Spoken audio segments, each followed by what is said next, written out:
সাংবাদিকরে বেজ্জত গুচ্ছি ত্রিপুরা সরকারের শিক্ষামন্ত্রী কিশোর বর্মনে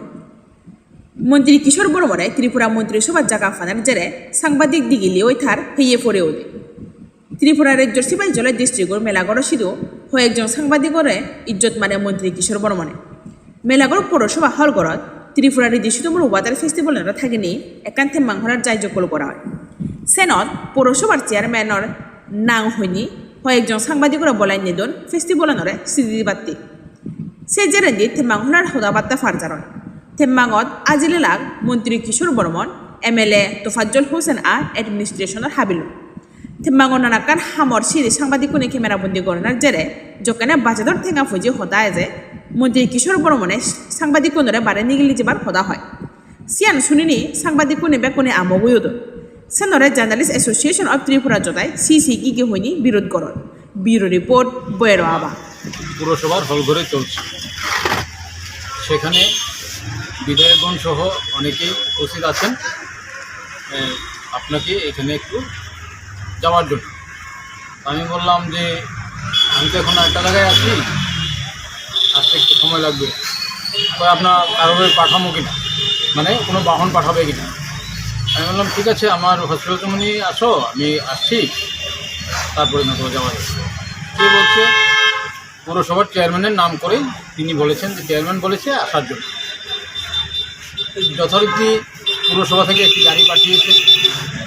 হসপিটাল যমুনাতে আমি সেই গাড়ি করে পুরসভাতে আমি গিয়েছি সেখানে যাওয়ার পর যে হলঘরে যে সভা চলছিল সেই দরজার হলঘরের দরজার কাছে যাওয়ার পর উক্ত কর্মী পদস্থ আধিকারিক আমাকে সাদরে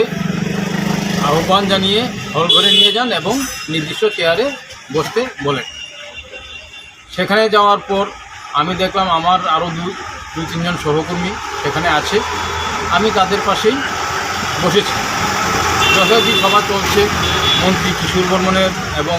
আরও মহকুমার বিভিন্ন পদস্থ আধিকারিক বিভিন্ন নগর পঞ্চায়েত পুরসভা ব্লক পঞ্চায়েত সমিতি সহ বিভিন্ন দপ্তরে প্রায় শতাধিক কর্মী অফিসার বিভিন্ন মানে পদাধিকারীর উপস্থিতিতে নীলমহল জল উৎসবের প্রস্তুতি নিয়ে সভা চলছে যথাযথ আমরা কথাবার্তা শুনছি ওনার যে আলোচনা শুনছি আমরা ইতিমধ্যে আমাদের যে প্রাথমিক কাজ সেটাও আমরা করে নিয়েছি নেওয়ার পরে আমরা বসে আছি হঠাৎ করেই মন্ত্রী কিশোর বর্মন মাইক যুগে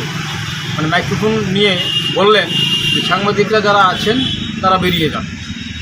হ্যাঁ বারান্দায় আপনারা অপেক্ষা করুন মন্ত্রী কিশোর বর্মনের এই কথা বলার পর ধরার সভায় মাইক্রোফোনে এই কথা বলার পর আমরা যথেষ্ট অপমানিত বোধ করেছি এবং আমরা সঙ্গে সঙ্গেই আমরা সাংবাদিকরা যারা এখানে ছিলাম আমরা এই সভাকক্ষ ত্যাগ করে আমরা চলে আসি